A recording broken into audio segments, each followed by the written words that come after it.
నమస్తే. ప్రస్తుతం మనం బషీర్బాగ్ ప్రెస్ క్లబ్‌లోను ఈరోజు బీసీ ఇంటలెక్చువల్ ఫోరం అధ్యక్షుడైనటువంటి మాజీ ఐఏఎస్ చిరంజీవి గారి ఆధ్వర్యంలో బీసీలకు సంబంధించిన రిజర్వేషన్ల అంశం అనుకోండి, కాంగ్రెస్ ప్రభుత్వం యాంటీ బీసీగా వెళ్తుంది, ఇలాంటి అంశాలపై ఈరోజు ప్రెస్ మీట్ పెట్టడం జరిగింది. మనతో జస్టిస్ ఈశ్వరయ్య గారు ఉన్నారు. ఒక 2 నిమిషాలు మాట్లాడదాం. సార్, ఏం చెప్తారు సార్? ఈరోజు ప్రెస్ మీట్ పెట్టారు, యాంటీ బీసీగా వెళ్తుంది కాంగ్రెస్ ప్రభుత్వం అని. ఇటు పంచాయతీ ఎన్నికల్లో కూడా బీసీల శాతం కూడా 50% దాదాపుగా పెరిగింది. ఏం చెప్తారు సార్? ఇప్పుడు బీసీలకు బీసీ ఎస్సీ ఎస్టీలు కలిసి దాదాపు 82% గెలిచిండ్రు. ఓసీలు 18% గెలిచిండ్రు. అంటే దాదాపు మా జనాభా ఎంత ఉందో అంత గెలిచినాం.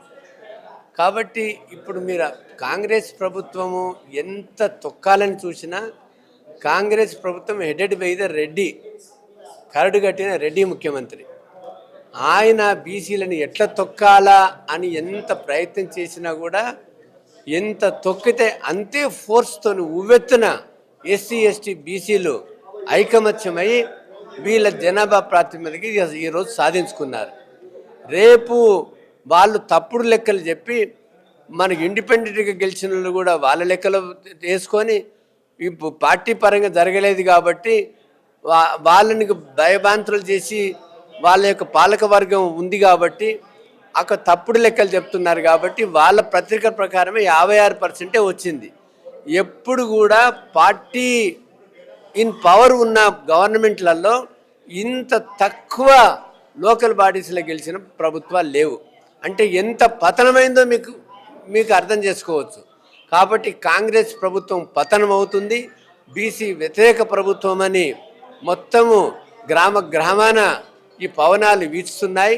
కాబట్టి రేపు మున్సిపాలిటీ ఎలక్షన్లో కానీ జడ్పీటీసీ ఎంపీటీసీ ఎలక్షన్లో కానీ ఇంతకంటే మంచి ఫలితాలు ఇచ్చి ఎస్సీ ఎస్టీ బీసీలు కైవసం చేసుకుంటారని మేము వాళ్లకు అంటే మేము ఆ రకమైన మేము అంటే పెను మార్పుకి నాంది వేస్తున్నాము, మూలాలు వేస్తున్నాము.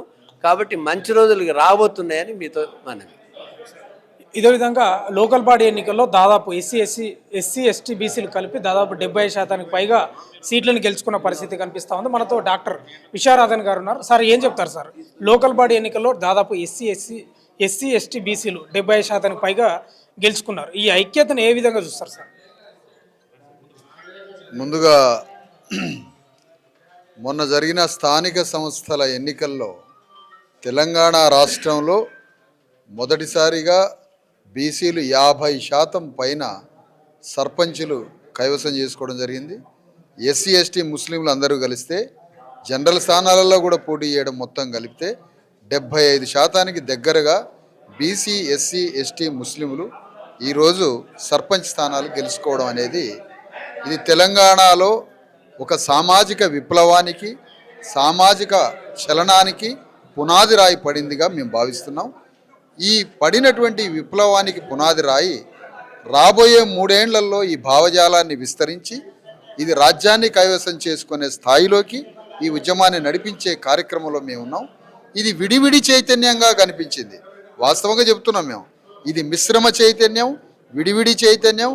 వితిన్ ద అగ్రవర్ణాల్లోనే, వితిన్ ద సిస్టంలోనే బీసీలు మేమెందుకు పోటీ చేయకూడదని పోటీ చేసిండ్రు, స్వతంత్రంగా పోటీ చేసిండ్రు, బీసీ ఎస్సీ ఎస్టీలుగా కలిసి పోటీ చేసి అనేక రూపాల్లో జరిగింది.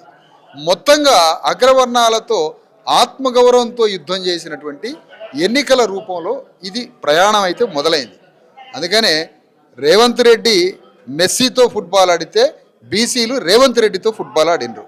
కాబట్టి జరగబోయే 3 ఏళ్లలో జరగబోయే అసెంబ్లీ ఎన్నికల్లో ఒక విప్లవాన్ని తీసుకురావడానికి మేమందరం కృషి చేస్తాం.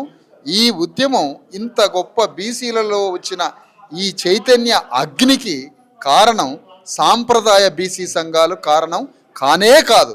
ఇంకా ఆ సంఘాల వల్ల అగ్రవర్ణ పార్టీలు, కాంగ్రెస్, బీఆర్ఎస్, బీజేపీ పార్టీలు బీసీలకి టికెట్లు ఇవ్వకుండా అణిచివేయడానికి ఈ సాంప్రదాయ బీసీ సంఘాలు కారణం. శాస్త్రీయ బీసీ సంఘం స్వతంత్రంగా బీసీ ఎస్సీ ఎస్టీలను ఆర్గనైజ్ చేయడానికి అర్ధరాత్రి అపరాత్రి తేడా లేకుండా జస్టిస్ ఈశ్వరయ్య గారు, చిరంజీవి గారు, మేము కలిసి కొన్ని వందల వేల సభలు తెలంగాణ అంతటా పెట్టి ఆ అగ్నిని రాజేయడం ద్వారానే ఈరోజు బీసీలు ఇంత గొప్ప ఎన్నికల్లో పోటీ చేయాలనే ఒక సంకల్పాన్ని, ఒక ఆలోచనని సృష్టించి ఎన్నికల్లో ఇంత పెద్ద ఫలితాలను తీసుకురావడానికి మా వంతుగా కృషి చేశామని చెప్పుకోవడానికి సగర్వంగా సంతోషపడుతున్నాం. ఈరోజు ఎంపీటీసీ జెడ్పీటీసీ ఎన్నికలు కూడా పోవట్లేదు ప్రభుత్వం. అసెంబ్లీలో ప్రశ్నించిన తర్వాత పోతామని చెప్తారు రేవంత్ రెడ్డి గారు. అంటే ఎంపీటీసీ జెడ్పీటీసీ ఎన్నికలు దాని గురించి ఏం చెప్తారు? ఎంపీటీసీ జెడ్పీటీసీ ఎన్నికల్లో ప్రభుత్వం పూర్తిగా వెనక్కిపోతుంది.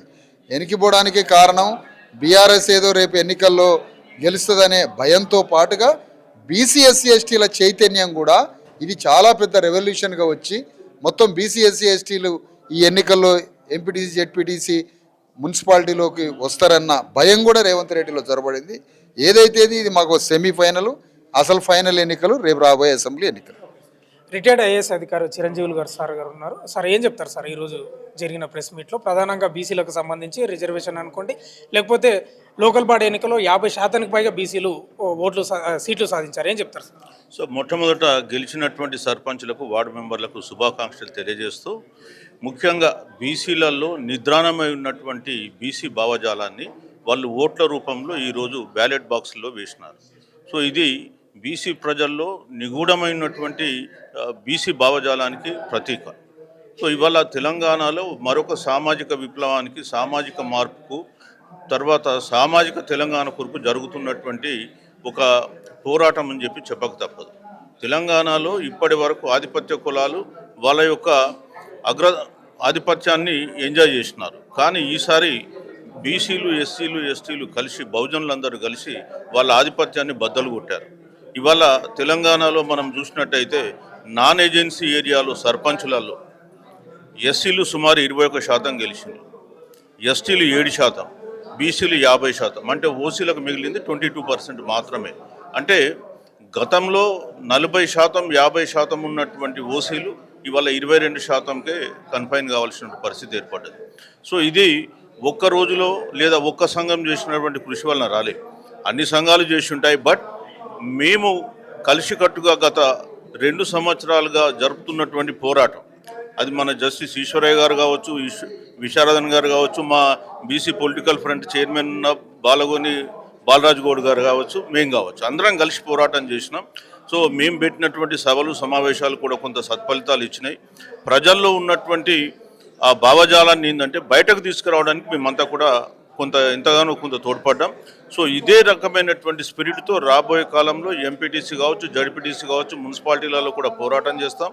ప్రభుత్వానికి మేము చెప్పేది ఏంటంటే రాబోయే ఎన్నికల్లో మీరు 42% చట్టబద్ధంగా రిజర్వేషన్ ఇచ్చి ముందుకు పోండి. లేనట్టయితే మీ 3 పార్టీలకు ఇప్పుడు ప్రజలు గుణపాఠం చెప్పిండ్రు. 3 పార్టీలు కూడా ప్రజలకు గుణపాఠం చెప్పడమే కాకుండా ఇండిపెండెంట్లు పెద్ద ఎత్తున గెలిచారు.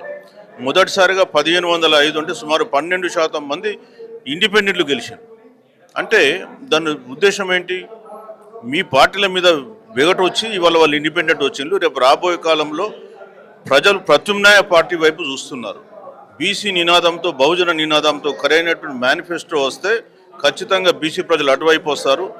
మీకు రాబోయే అసెంబ్లీ ఎన్నికల్లో రాజ్యాధికారం మీ నుంచి లాక్కోవడానికి ఇవాళ బహుజనులు రెడీగా ఉన్నారని చెప్పక తప్పదు. Thank you sir. ఇది ప్రధానంగా తెలంగాణలో సామాజిక విప్లవం మొదలైంది. అది స్పష్టంగా లోకల్ బాడీ ఎన్నికల్లో కనిపించింది. అందుకే బీసీలు 50% పైగా సీట్లను గెలుచుకున్నారు. అదేవిధంగా బీసీ, ఎస్సీ, ఎస్టీలు కలిసి దాదాపు 70% పైగా సీట్లను గెలుచుకున్న పరిస్థితి. ఇదే ఒరబడి రేపు జరగబోయే ఎంపీటీసీ, జెడ్పీటీసీ ఎన్నికల్లో కూడా ఈ ఐక్యత ఉంటుంది, ఈ సామాజిక విప్లవం ఉంటుంది. మా భావజాలాన్ని బీసీ ప్రజలు వంట పట్టించుకున్నారని మాజీ ఐఏఎస్ చిరంజీవులు గారు చెప్తున్న పరిస్థితి కూడా కనిపిస్తూ ఉంది. వీడియో జర్నలిస్ట్ గణేష్తో భాను, బషీర్బాగ్ ప్రెస్ క్లబ్.